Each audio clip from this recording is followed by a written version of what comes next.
পারি না যে এভাবে আমরা ধর্ষণের মতো ঘটনার পরও কিভাবে নিশ্চিন্তে হলে ঘুমিয়ে থাকি, বসে থাকি, প্রতিবাদে এসে দাঁড়াই না, সামিল হই না।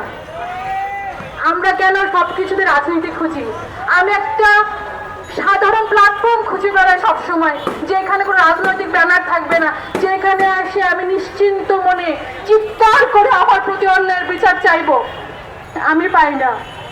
তারা কই? আজকে আমি বলতে চাই, যদি এখানে অনেক রকমের মানুষ আছে, অনেক রাজনৈতিক পরিচয়ের মানুষ আছে, আমি বঙ্গবন্ধু আদর্শের সৈনিক। আমি যখন কথা বলতে শিখেছি তার আগে আমি বঙ্গবন্ধুকে ভালোবাসতে শিখেছি।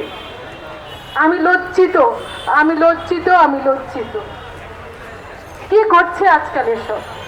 কোথায় গেছে তারা? আজকে শেখ মুজিবের ছবি ঝুলিয়ে, শেখ হাসিনার ছবি ঝুলিয়ে যদি ধর্ষণ হয়, আজকে আওয়ামী লীগের মন্ত্রীরা যদি বলে ধর্ষণ সব দেশে হয়, এই দেশেও হচ্ছে, তাহলে আমার রাজ্যে রাখা জায়গা নেই। আমার বাবা মারা গেছেন 1 বছর।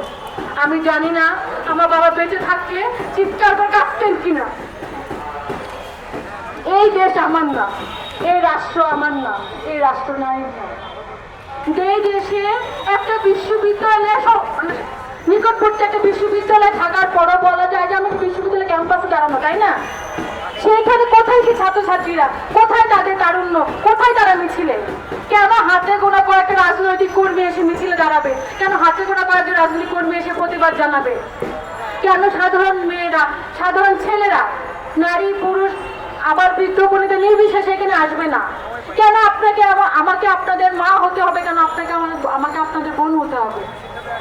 আমি আবারও বলতে চাই, আমি বাংলাদেশের একজন স্বাধীন নারী। আমি এই দেশে থাকতে চাই না। আপনারা আমাদেরকে পাঠিয়ে দিন অন্য কোনো দেশে। আমি এই দেশটা বর্জন করতে চাই। হয় ধর্ষক থাকবে এই দেশে, নয় নারীরা থাকবে এই দেশে। আপনারা সিদ্ধান্ত নিন, আমাদেরকে জানিয়ে দিন মাননীয় প্রধানমন্ত্রী।